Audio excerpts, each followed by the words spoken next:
Mga ka-Clover, kung aware po kayo sa mga kasabihang ito, maraming iba't ibang kasabihan at paniniwala ang umiiral sa bawat rehiyon sa Pilipinas. Mahalaga na maging bukas ang isip at respetuhin ang mga paniniwala sa bawat isa. At meron din po tayong kasabihan na nasa huli ang pagsisisi. Narito ang ilan sa mga gawaing mali na maaaring maghikayat ng negatibong enerhiya sa inyong tahanan.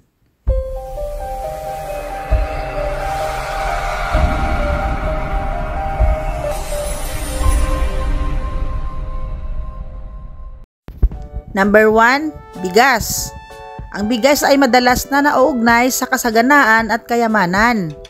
Ang pagsimot ng bigas sa inyong bigasan ay nagpapahiwatig ng kawalan, na kahit anong sipag sa trabaho ang inyong gagawin ay mauuwi lang sa wala't wala, na paulit-ulit kayong maghirap at hindi makakaahon sa hirap. Ang paniniwala na masama ang magsimot ng bigas sa bigasan ay bahagi ng mga tradisyong pamahiin sa kulturang Pilipino. Simbolo ng kakapusan. Ang pagsimot ng bigas ay magdadala ng kakapusan o kahirapan sa hinaharap. Ang bigas ay simbolo ng kasaganaan at pagkain sa hapag. Ang pagsimot nito ay itinuturing na ubos na ang biyaya na makakaapekto sa daloy ng swerte sa pamilya. Kapag sinimot ang bigas ay magdadala ito sa sitwasyon kung saan lagi kayong kinakapos o nagkukulang sa pagkain. Sa espiritual at aspeto, ang bigas ay itinuturing na may dalang positibong enerhiya. Ang pagsimot ay nagpapakita bilang pagkawala ng balanseng enerhiya o pag-alis ng swerte sa tahanan. Paano maiiwasan ang negatibong epekto? Mag-iwan po kayo kahit kaunting butil upang patuloy ang simbolo ng kasaganaan. Magtira ng kahit na 10 butil man lang ay ayos lamang iyon. Kaya kung hindi maiwasang maubusan ng bigas sa inyong bigasan at kunwari ay nakalimutan nyong bumili, magtira lamang po kayo kahit kaunting butil sa inyong bigasan. Totoo po iyon mga ka-Clover. Brown rice po ang aming bigas mga ka-Clover, kaya ganyan ang kulay niya. Number 2, asin. Ang kultura ng mga Pilipino at iba-iba pang tradisyon, ang pag-ubos ng asin sa lagayan ay maaaring may iba't ibang kahulugan. Simbolo ng malas at pag-aaway. Ang pagkaubos ng asin sa lagayan ay itinuturing na hindi magandang sinyales. Ito ay nangangahulugan ng pag-aaway. Pinaniniwalaan na ang pagkaubos ng asin sa lagayan ay sumisimbolo ng tensyon o di pagkakaunawaan sa loob ng bahay. Pagkawala ng proteksyon. Ang asin ay itinuturing na pangtaboy ng negatibong enerhiya o masamang espiritu. Kung mauubos ito ay mawawalan din ng proteksyon sa tahanan. Masama din ang pagbili ng asin pagsapit ng 6:00 ng gabi dahil nangangahulugan ng pag-aanyaya ng masamang kapalaran at kawalan ng pera. Mapaunang panahon, talagang ipinagbabawal sa amin ng aming mga magulang na bumili ng asin pagsapit ng 6:00 ng gabi. Totoo man po ito at hindi, ay mas maganda na po talaga na maging aware na lang tayo. Malay po natin, totoo po mga ka-Clover. Kayo po ba mga ka-Clover? Alam niyo po ba ang pamahiing ito? Bakit naman masama ang bumili ng asin pagsapit ng 6:00 ng gabi? Dahil ang ibig sabihin daw nito ay kamalasan at walang pag-asang pag-asenso sa buhay. Kaya kung sakaling maubusan kayo ng asin, siguro naman ay pwede nating ipagpaliban ng gabi at bumili na lang kinabukasan. Ano po? Anong masasabi nyo dito mga ka-Clover? Sa tingin nyo ba ay totoo? Number 3, ang pagdaan sa ilalim ng hagdan. Ang hagdan na nakasandal sa pader ay bumubuo ng tatsulok or triangle na itinuturing na sagrado sa ilang kultura. Ang pagdaan sa ilalim nito ay pinaniniwalaang paglabag sa sagradong espasyo na magdadala ng kamalasan, kasawian o aksidente. Isa itong paalala na iwasan ang delikadong lugar dahil maaaring bumagsak na bagay mula sa taas ng hagdan. Ang hagdan ay simbolo ng pag-akyat o pag-angat sa buhay. Sa pamahiin, ang pagdaan sa ilalim nito ay tila humahadlang sa iyong tagumpay o pag-abot sa mga pangarap. Ang hagdan ay simbolo ng koneksyon sa pagitan ng langit at lupa. Ang pagdaan sa ilalim nito ay tila isang paglalapastangan sa espiritual na espasyo. Paano maiwasan ang negatibong epekto?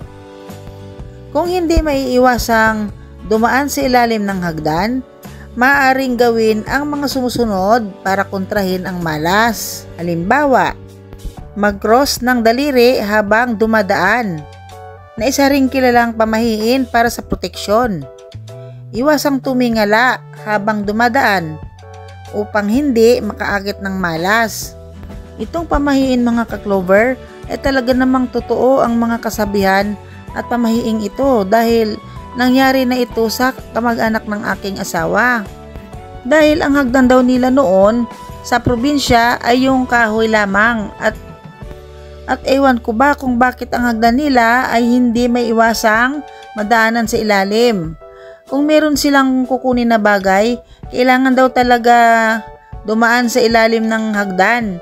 Ngunit hindi naman nila alam ang pangontra nga, abay hindi maganda ang nangyari sa buong pamilya. Pero hindi naman talaga 100% na iyon ang dahilan. Pero bakit nangyari ang masamang pangyayari sa buong pamilya? Ngunit may nakapagsabi sa kanila na alam na ang hagdan nila ay hindi magandang pwesto. Dahil sa kailangan daw talagang dumaan doon kapag may kailangan nga. Kaya ayun, may nangyaring hindi inasahan sa kanilang pamilya na hindi maganda. Kaya nga't naniwala naman sila noon, kaya binago nila po ang kanilang hagdan. Ngunit huli na po ang lahat dahil may nangyari ng hindi maganda sa kanilang pamilya. Number 4, paggamit ng lumang kalendaryo. Mga ka-Clover, ang lumang kalendaryo ay kailangan na itong itapon kapag napaglumaan na o lumagpas na ang isang taon. Dahil ang lumang kalendaryo ay sumisimbolo ng nakaraang panahon. Ang patuloy na paggamit nito ay maaaring makita bilang hindi pag-usad o pagiging nakatali sa mga negatibong karanasan sa nakaraan. Pinaniniwalaan na ang hindi pagtapon o pagpapalit ng lumang kalendaryo ay maaaring magdulot ng pagkahinto sa pag-usad ng swerte at kasaganaan. Ang paggamit ng lumang kalendaryo ay maaaring ituring na malas dahil ito ay hindi natugma sa kasalukuyang panahon. Sa pamahiin, ang pagkakamali sa pagsunod sa mga tamang araw o petsa ay simbolo ng disorganisasyon at negatibong enerhiya.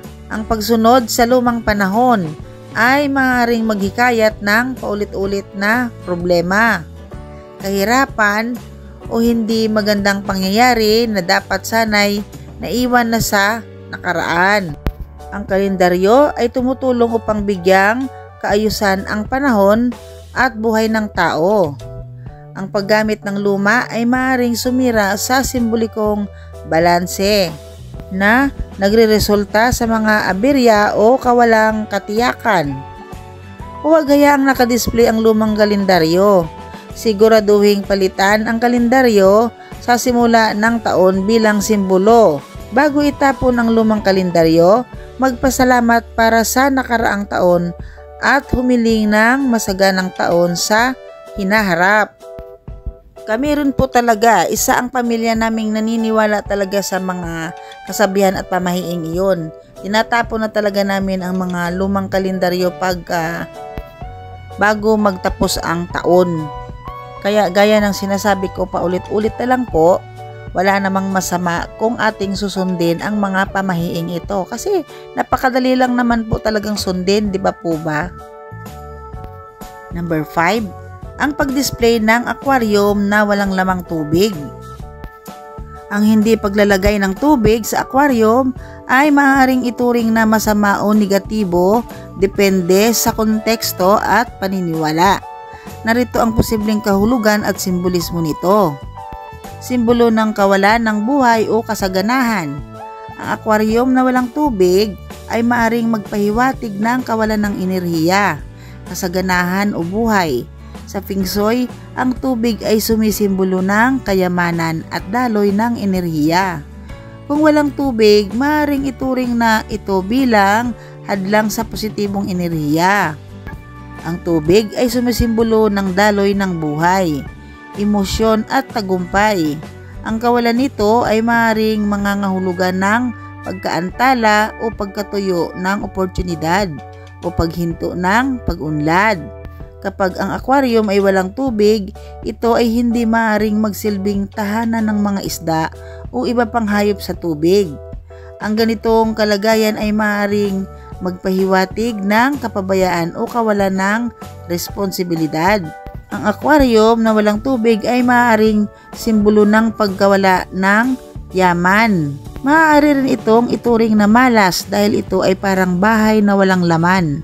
Nagpapakita ng kahulugan o kawalan ng balanse. Alam niyo mga ka-clover, itong aquarium na ito na walang laman ay sa amin talaga ito. Wala nga po siyang laman. Ngayon, after nitong video, ay hindi ko po alam kung anong gagawin ko dito. Itatapon ko ba ito, ipamimigay, or lagyan ng tubig? Bakit po kasi walang tubig? Kasi po ang dahilan nung nagkaroon po kami ng pusa, ayun, hininto na po namin ang pag-alaga ng isda dahil ang mga pusa po ay nadidistract po sila sa mga isda sa aquarium. Pagkatapos po, nung kami nagbakasyon ng 3 days na wala dito sa bahay, pagbalik po namin, patay na po ang mga isda. Pero that time po, wala pa po kaming pusa noon. Tapos po, sakto naman sanang bibili kami ulit ng isda para doon sa aquarium. Kaso, ang nangyari po ay nagkaroon po kami ng pusa.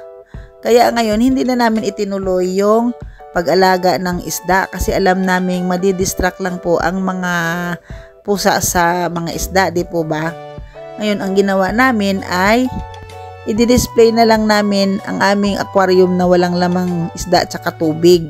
Ngayon po, nag-research po ako about dito sa aquarium kung masama po ba ito na walang tubig pala yung ating mga aquarium na naka-stock lang po. At yun po pala, nalaman ko po ang totoo na masama po pala ang gano'n na mag-stock po kayo ng aquarium na wala pong tubig. At hindi lang po sa research, nagtanong din po ako, may pinagtanungan po ako na aking kakilala kung tama po ba ang kasabihan na ito na masama ang magkaroon ng aquarium na walang tubig na laman. At oo naman daw, sinabi sa akin na totoo po yan kasi ang taong pinagtanungan ko ay isa po yan talaga siyang masugid at mahilig sa mga pamahiin at kasabihan. Kaya, gaya ng sinasabi ko sa inyo pa ulit-ulit na lang, kung ano pong mga kasabihan at pamahiin na hindi maganda sa ating pamumuhay, bakit hindi na lang po natin gawin kasi wala naman pong masama, di po ba kung susundin natin? Kaya nasa sa inyo po yan mga ka-clover kung naniniwala po kayo o hindi. Basta ako po, kapag nalaman ko ang isang bagay na hindi maganda sa loob ng bahay, agad-agad ko po yang inaalis at binabago bago po mahuli ang lahat.